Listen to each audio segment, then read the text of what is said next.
Créer un serpent avec un autre serpent. Vous n'êtes pas sur une vidéo de biologie, mais bien de programmation. Bonsoir à tous sur comment créer un snake avec Pygame en Python.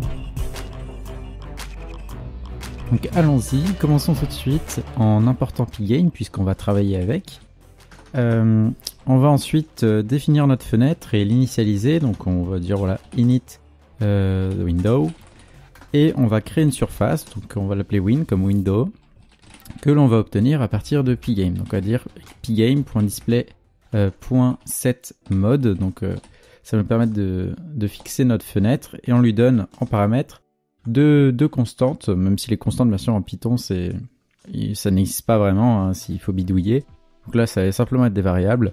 Donc ça va être la largeur de notre écran, SW comme screen width et SH pour la hauteur. Ensuite, on va pouvoir fixer une couleur de fond d'écran, donc BG comme background, pygame.color, et là on va récupérer la valeur qui est au-dessus. C'est un bleu un petit peu foncé. De toute façon, vous avez vu dans l'intro le rendu final. Ensuite, on va définir un peu notre cours de jeu, notre cours de récréation sur laquelle travailler. Alors le principe ici, ça va être de découper notre écran en tuiles. On va faire une grille de tuiles. Donc, il y aura un certain nombre de tuiles en abscisse, un certain nombre en ordonnée, et elles auront toutes les mêmes dimensions. C'est un principe assez répandu dans les jeux 2D de découper en tuiles. On peut retrouver ça par exemple dans Mario Bros. Donc c'est vachement pratique. Là on va dire on veut en abscisse, on va vouloir par exemple 32 tuiles. 32, on a une largeur d'écran de 640, on divise par 20. Donc ça c'est totalement arbitraire. Et pareil, on va dire 24 pour l'ordonnée. Ensuite, on va calculer la largeur de nos tuiles. Donc là, on a choisi 20, on pourrait mettre 20 directement. Mais on va la calculer. Donc ça va être la largeur de notre écran. On fait une division entière par rapport au nombre de tuiles en abscisse. Et pour la hauteur, c'est la même chose, mais avec la hauteur d'écran divisé par le nombre de tuiles en ordonnée. Donc voilà, on a notre grille qui est définie. Maintenant, ce qui serait sympa, c'est d'avoir notre snake. Alors, hop, on va dire comme ceci, define the snake. Alors notre snake, il va être représenté surtout par sa tête. Et donc, on va lui donner une abscisse ordonnée, donc des coordonnées. On va le faire commencer au début, donc à la tuile un peu à gauche, un peu sur la gauche. Donc on va prendre en abscisse, pas exactement le milieu, mais le quart. Et pour l'ordonnée, on va prendre le milieu, pile poil. Et donc on fait bien la division entière. Hein. Deux traits ici, on a deux traits de division, de slash, pour faire une division entière. On ne veut pas de nombre flottant. Ensuite, notre snake.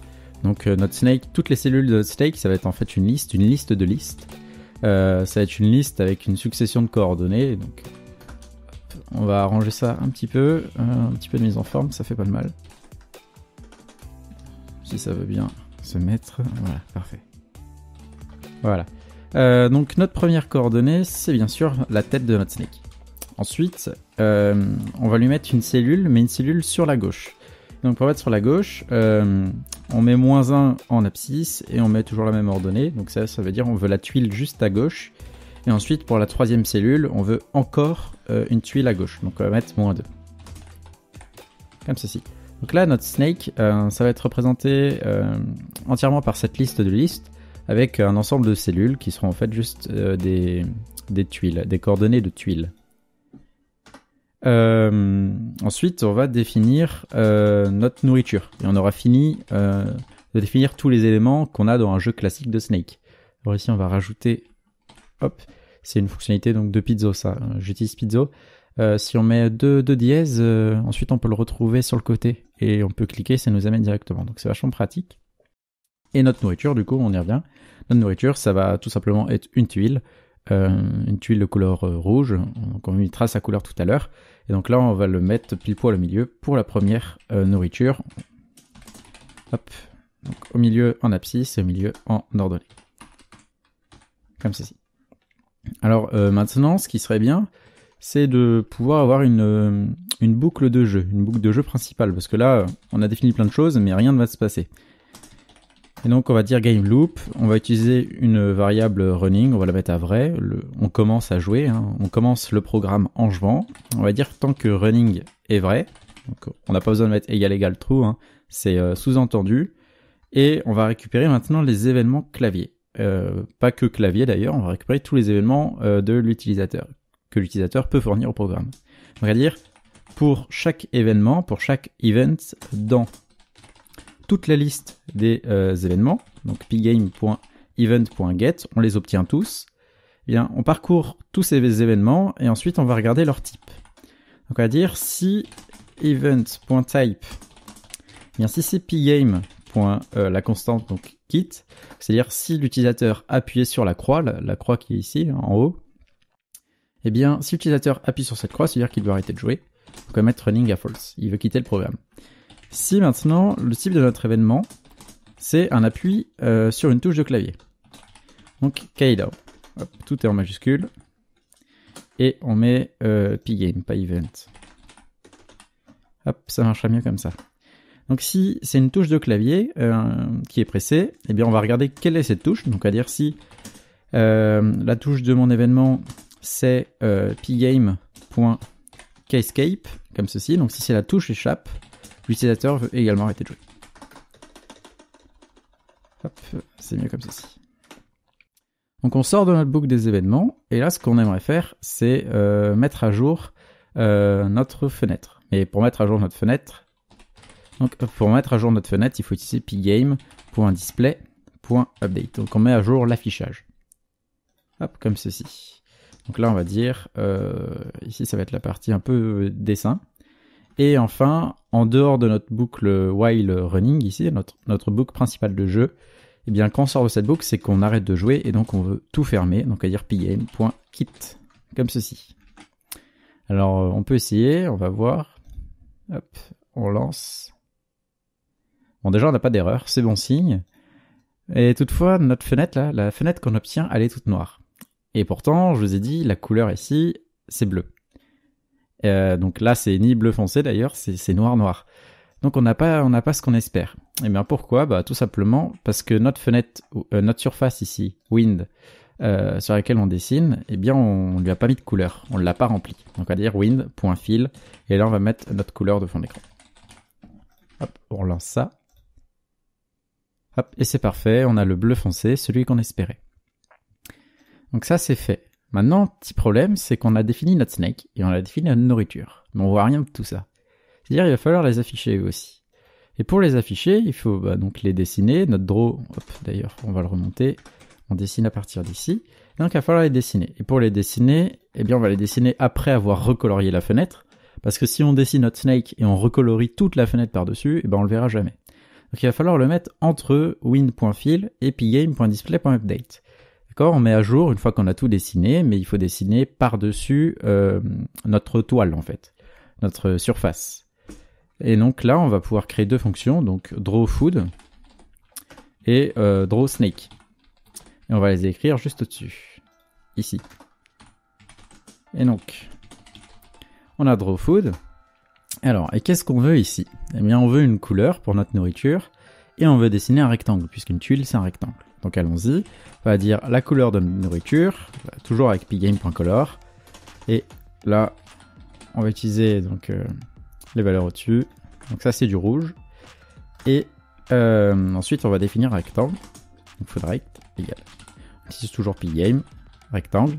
Et alors là, il faut donner le point en haut à gauche. Donc il faut donner les coordonnées du point en haut à gauche du rectangle. Et ensuite la largeur et la hauteur du rectangle. Alors qu'est-ce que ça donne ? Hop, si on passe ici, exactement à quoi ça correspond ? Hop, le joli snake. À quoi ça correspond ? Alors si on a notre tuile ici, en fait ça correspond à donner les coordonnées de ce point-là. Et ensuite la largeur de notre rectangle et la hauteur de notre rectangle. Notre rectangle qui est pas mal carré d'ailleurs. Et donc en donnant tout ça, lui va pouvoir calculer et il va pouvoir calculer tout le reste et l'afficher. Donc là, on va lui donner donc le point en haut à gauche et le point en haut à gauche. Donc on va définir deux tubes comme ceci. Donc là, ça va être les coordonnées. Le deuxième ici, ça va être largeur hauteur. Alors pour les coordonnées, il faut qu'on prenne notre nourriture. l'abscisse de notre nourriture, donc food 0, et on va le multiplier par la largeur de chaque tuile. Et ça, du coup, ça va nous donner les coordonnées réelles. Width, ça marche bien comme ça. Et pareil pour l'abscisse, on va prendre ça et on va multiplier par la hauteur de chaque tuile. Ensuite, pour la largeur, c'est une tuile, donc la largeur d'une tuile et la hauteur d'une tuile. Et ensuite, maintenant qu'on a défini tout ça, il va y avoir un souci, on a oublié une parenthèse. Hop, et maintenant qu'on a défini tout ça, on le dessine avec pgame.draw.rect. On donne la surface sur laquelle on veut dessiner, donc wind. On donne la couleur, food color, et on donne le rectangle qu'on veut dessiner. On va recopier le code. On va le réutiliser pour DrawSnake, pas la peine de se fatiguer à tout réécrire deux fois. Donc là, on va dire snake color. On va changer la couleur. Tac. Et alors là, notre snake, contrairement à la nourriture, c'est pas juste une case, c'est plusieurs cases. Il va falloir qu'on parcourt, du coup, notre snake par valeur. Il va falloir qu'on parcourt toutes les cellules et qu'on affiche toutes les cellules. C'est-à-dire pour chaque cellule dans notre snake. Et bien, pour chaque cellule dans notre snake, définit un rectangle pour cette cellule. Donc, calcule les coordonnées. Donc, on va dire celle 0, celle 1. Et ensuite, affiche cette cellule. Donc, la couleur du snake et le rectangle de cette cellule. Et donc là, ça va afficher toutes les cellules de notre snake en calculant les coordonnées de chacune. Maintenant qu'on a ça, si on lance, hop, ce serait bien de changer le nom par contre. Voilà, c'est mieux parce que sinon il y a un petit problème. Hop, lançons tout ça. Alors c'est parfait. On a notre snake ici en vert et notre nourriture qui est bien au milieu de l'écran d'ailleurs. Donc tout est bien qui finit bien. Ou plutôt qui commence bien. Parce que notre snake il bouge toujours pas et le jeu qui bouge pas, c'est pas hyper intéressant. Donc notre utilisateur là, il va un peu se faire chier s'il joue à ce jeu-là, il va un peu s'ennuyer. Donc il faut lui donner la possibilité de bouger, la possibilité de diriger le snake. Alors pour faire ça, il va falloir récupérer les entrées clavier, encore une fois. Et les entrées clavier, on les gère ici, dans notre boucle principale. Donc on va continuer d'écrire ici, et on va d'abord définir une direction. On va dire notre snake au début, il bouge vers la droite. Donc 1, 0. Le premier chiffre ici, ça va être soit -1, soit 0, soit 1. 0 s'il bouge pas, -1 s'il va vers la gauche, et 1 il va vers la droite. Et le deuxième, ce sera soit -1 il va vers le haut, 0 il bouge pas, ou 1 il va vers le bas. Donc on a la direction en abscisse et la direction en ordonnée. Maintenant on va tester les entrées clavier. Donc à dire si event.key égale, et là on va mettre, donc là c'est une valeur numérique, on peut mettre une constante, il y a des noms encore qui existent pour pgame, on pourrait mettre pgame .key et ça doit être up, voilà, et là ce serait la flèche de votre clavier numérique, mais là on va utiliser la valeur 100, la valeur 100 qui correspond à la lettre D avec pgame, à la lettre D d'un clavier AZERTY, d'un clavier quelconque. Donc là 100, voilà. Donc si c'est la touche D, c'est-à-dire que donc ici on va indiquer sa touche D, on veut aller vers la droite. On va aller vers la droite. Et donc si on veut aller vers la droite, c'est bien direction, ça va prendre la valeur 1, 0. On va recopier ça. On va mettre un espace ici. On va recopier ça et on va changer les valeurs. Alors, 97, 119, 115. Le poste trompé, 97, 119, 115. Donc toutes ces valeurs sont dans la doc de pgame. Si jamais vous cherchez, ici ça va être -1 parce qu'on va vers la gauche, c'est la lettre Q. Ici c'est la lettre Z, donc c'est hop. Et ici c'est vers le bas et c'est la lettre S. Et donc pour aller en haut, on a dit que c'était -1 et pour aller en bas, c'est 1. Parfait. Sauf que là, si on lance, mais il se passera rien. On a défini une nouvelle variable, on lui donne des valeurs selon l'appui sur les appuis sur le clavier, mais on n'en fait rien de cette variable. Et donc, il va falloir travailler avec. Pour ça, on va pouvoir, avant de dessiner, mettre à jour notre snake avec une fonction updateSnake. Le nom est très original, mais au moins on comprend ce que ça fait. UpdateSnake. et on va l'écrire également au-dessus. On lui passe en paramètre la direction et on va récupérer indépendamment la direction en abscisse de la direction en ordonnée. C'est-à-dire dire x égale dire y. Alors cette syntaxe un peu particulière, vous pouvez ne pas y être habitué si vous faites pas du tout de Python. Alors ça, c'est une syntaxe qui va nous permettre, en quelque sorte, d'ouvrir ici notre direction. Notre direction, ça va être une liste, voire un tuple, hein, ça pourrait être une liste comme un tuple, à 2 éléments. Hein, nous, on lui passe 2 éléments. Dire x et dire y, ce sera juste des variables à un seul élément. Et donc en fait, on va prendre notre direction, notre liste, à 2 éléments, et on va en quelque sorte l'ouvrir. On va donner le premier à dire x, et le deuxième élément à dire y. On va partager. C'est on unpack la liste. Ensuite, on va s'intéresser à la tête de notre snake. En effet, si on regarde comment ça marche, un petit peu notre méthode updateSnake, eh bien on se met ici. On a notre snake qui est là, d'accord? Donc il y a sa tête, il y a la tête à snake, et il y a la queue. Et notre snake, c'est des cellules. Donc là, il y a 5 cellules, on commence à 0, 0, 1, 2, 3, 4. Donc dans notre liste, elles sont représentées comme ça. Et ce qu'on pourrait faire, ce qui serait possible, on pourrait imaginer que pour bouger notre snake, il faudrait bouger toutes les cellules une par une. Donc on bouge la tête d'un, ensuite on bouge là, etc. Mais c'est pas top, on pourrait faire autrement. On pourrait faire un petit peu plus optimisé, sans tout déplacer. On pourrait en fait ne déplacer qu'une seule chose. On pourrait par exemple prendre la queue, qui est ici en rouge, et la mettre devant, ici.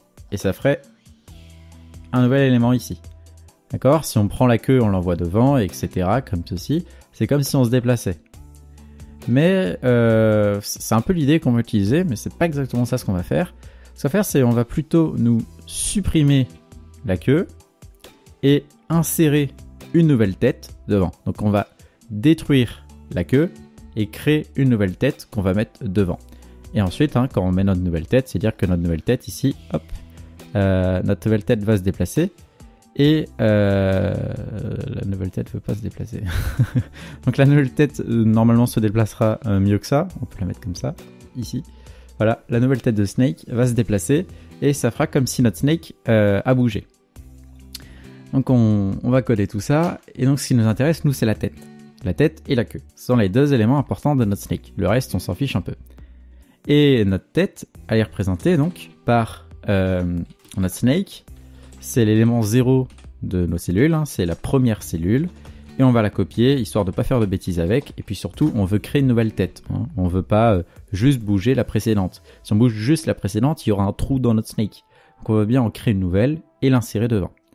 Ensuite, on va faire quelques calculs. Alors, là, notre tête, on va la déplacer.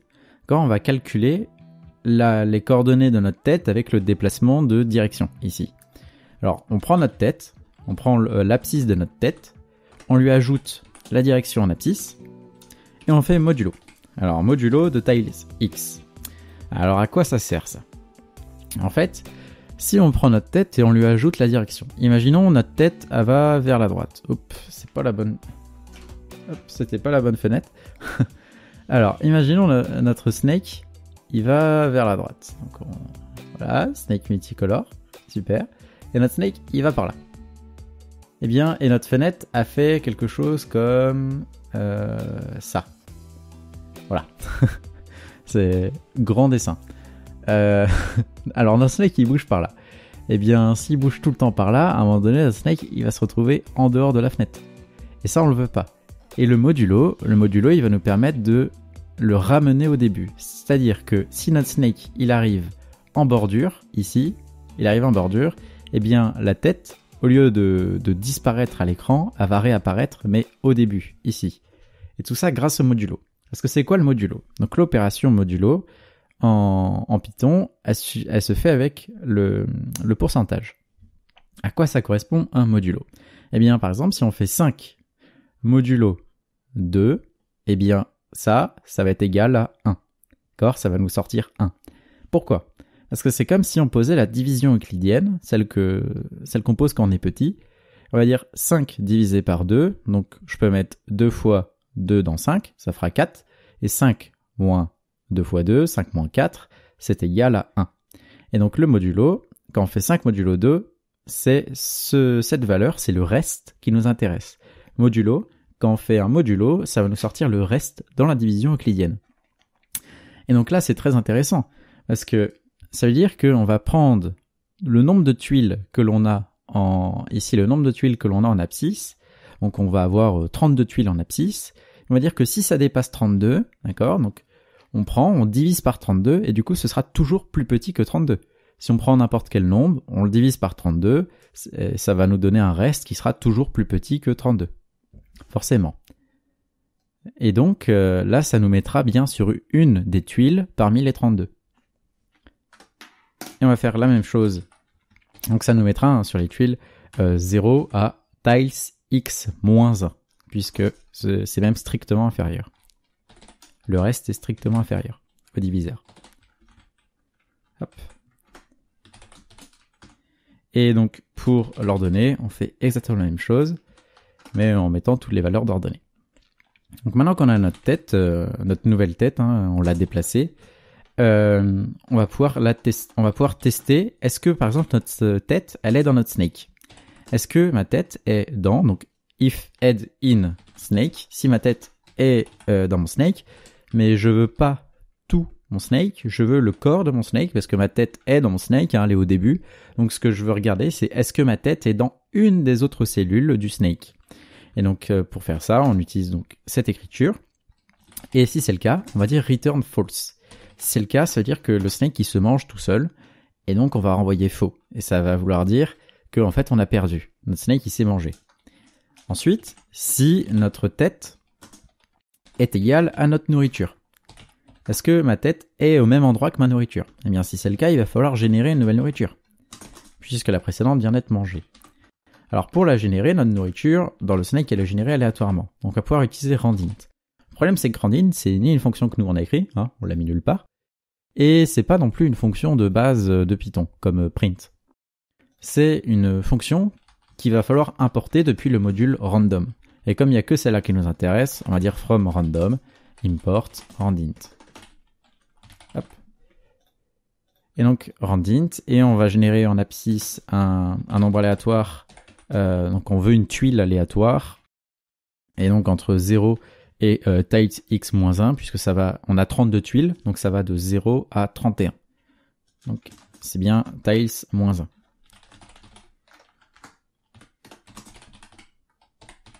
Et pareil pour l'ordonnée. Maintenant qu'on a une nouvelle nourriture, on pourrait dire food, nourriture actuelle égale new food. Sauf que il y a un petit souci. Parce que là, notre nouvelle nourriture, on l'a générée aléatoirement, elle pourrait déjà être dans notre snake. Elle pourrait déjà être dans le corps de notre snake. Sauf que ça, on le veut pas. C'est pas terrible. Donc notre nouvelle nourriture, il va falloir la créer aléatoirement. Il va falloir essayer d'en créer tant qu'elle est dans notre snake. Et donc, en fait, on veut une nouvelle nourriture valide. Donc à dire, tant que food égale, tant que food is known. D'accord? Et donc là, on va mettre nourriture à known. Donc food égale known. Et tant que donc known, c'est rien. Donc tant que ma nourriture, c'est pas terrible ça. While food is known. Donc tant que ma nourriture ne vaut rien, eh bien, continue d'en générer. Tant qu'elle vaut rien, essaye de lui donner de la valeur, justement. Donc génère-la à nouveau. Donc là, on va dire food égale. Donc ma nourriture prend la même valeur que nouvelle nourriture si, et seulement si, nouvelle nourriture n'est pas dans snake. Donc if new food not in snake. Sinon, si nouvelle nourriture est dans snake, alors ma food vaut rien. Elle n'a pas de valeur. Ma nourriture ne vaut rien si elle est dans mon snake. Donc voilà.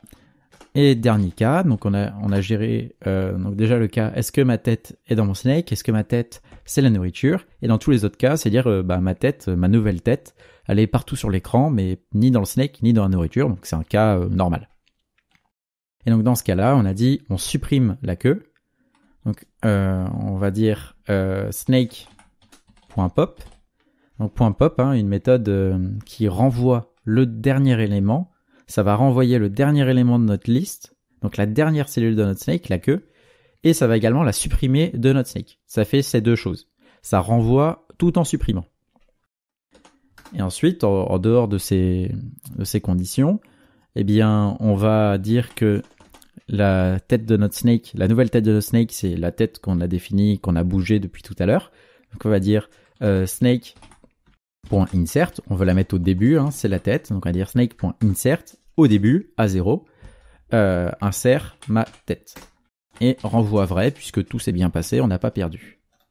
Hein, donc on renvoie faux si la tête est dans le snake, et sinon on renvoie vrai. Et donc, puisqu'on renvoie une valeur booléenne ici, on va pouvoir tester cette valeur, et dire si update snake égale à false, et bien c'est dire qu'on a perdu, donc on va mettre running à faux. Et on pourrait afficher un message print game over. Voilà. Pourquoi pas, on pourrait aussi afficher le score, mais on verra ça plus tard. Alors, lançons le programme, voyons ce qui se passe. Alors déjà, est-ce qu'on a des erreurs? Oui, on a des erreurs. Ligne 96. Ligne 96, c'est ici. Hop, problème d'indentation. Et là, du coup, on a une nouvelle erreur. Alors, cette erreur, il nous dit, c'est food est référencé avant d'être assigné. Donc, on utilise la variable food dans update snake avant de la créer, en fait. C'est ça ce qui se passe. Pourtant, food, on l'a créé en dehors. Food, on l'a créé ici. Ce qui se passe, c'est qu'ici, on n'a pas utilisé global food, tout simplement. Là, il faut lui indiquer qu'on utilise la nourriture, mais la nourriture de l'extérieur. La nourriture qu'on a déclarée plus tôt. Donc, on veut utiliser la nourriture en dehors de la fonction. Avec global food, ça devrait marcher. Et oui, enfin, le programme se lance. Est-ce qu'il marche? Ça, c'est une bonne question. Voilà, notre snake se déplace très très vite. Pourquoi? Eh bien, parce que si on regarde ici, on a notre boucle principale. Notre boucle principale et on la parcourt en fait tout le temps, notre boucle. Et notre boucle, elle n'est pas très dure à calculer d'ailleurs, elle est toute petite et du coup le PC il est capable de la faire plein de fois. Il est capable de parcourir cette boucle plusieurs dizaines, peut-être centaines de fois par seconde. Ce qui fait que notre snake il se met tout le temps à jour et il se déplace tout le temps. Pour pallier à ce problème, on peut utiliser un timer, on peut fixer une horloge pour dire bah cette boucle tu l'as fait mais que tous les 30 millisecondes par exemple. Et donc pour faire ça, on va utiliser une fonctionnalité de pgame du module time et donc clock hein, comme l'horloge, comme ceci, et on va la faire, cette horloge, on veut qu'elle batte à 30. Et si on lance maintenant, hop, je suis un peu enrhumé. Si on lance maintenant, eh bien ça marche. Le snake se lance, se déplace et grandit. C'est parfait, il passe à travers les murs.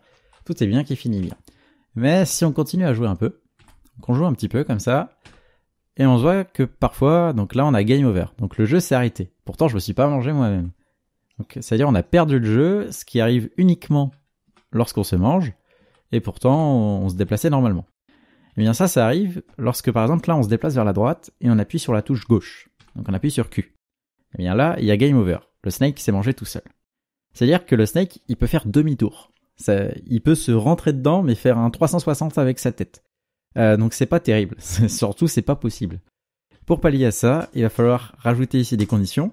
Il va falloir dire que si l'utilisateur appuie sur la touche droite, eh bien il va vers la droite, mais à condition qu'il n'allait pas déjà vers la gauche. D'accord ? Donc il devra tourner, il devra aller vers le haut, pour ensuite aller vers la droite. Il peut pas faire gauche-droite d'un seul coup. On va dire and, donc not, on va dire direction, d'accord ? Et direction n'est pas égal à gauche ici. Et on va recopier cette partie-là pour tous les autres éléments, pour toutes les autres conditions. Donc pour la gauche, il ne faut pas qu'il aille vers la droite. Pour aller en haut, il ne fallait pas qu'il aille vers le bas. Et pour aller vers le bas, il ne fallait pas qu'il aille en haut. Si on lance ça, Hop. Hop, on ne veut pas écrire tout ça. Allez. Erreur. Qu'est-ce qu'il y a? Fort. Problème d'indentation. Relançons. Hop. Alors, comme tout à l'heure, rien n'a changé. Il se déplace toujours. Si maintenant on essaye, donc il va vers la gauche, on appuie sur droite. Ça marche. Il va vers le haut, on appuie sur le bas, ça marche. Il va vers le bas. Tout marche. Parfait. Donc le Snake ne se rentre plus dedans et ne se mange plus tout seul. C'est parfait. C'est tout ce qu'on voulait et ça conclut la vidéo. Ça conclut cette vidéo de programmation de Snake avec Pygame en Python. Et donc si vous avez apprécié, n'hésitez pas à lâcher un pouce bleu, à aimer la vidéo. Et bien sûr, vous pouvez essayer d'améliorer ce programme. Quelques idées, par exemple, on pourrait avoir plusieurs niveaux de difficulté. Donc il faudrait jouer ici sur le tic, hein. Par exemple sur mes 15 ici, on voit que si on change ici la valeur, notre Snake va se déplacer plus ou moins vite. On peut faire différents modes de difficulté en changeant la taille de la fenêtre, en changeant donc le battement de l'horloge. On pourrait également générer plus d'une nourriture, on pourrait rajouter de la musique au jeu. Et surtout, amélioration plutôt très intéressante, une vraie amélioration, ce serait de rajouter un tableau des scores, donc avec un menu, et on voit les scores, le top 10 par exemple des joueurs, et on enregistre tout ça dans un fichier, c'est récupéré, ça ferait travailler les fichiers, ce serait parfait. Sur ce, je vous souhaite une bonne soirée et happy coding!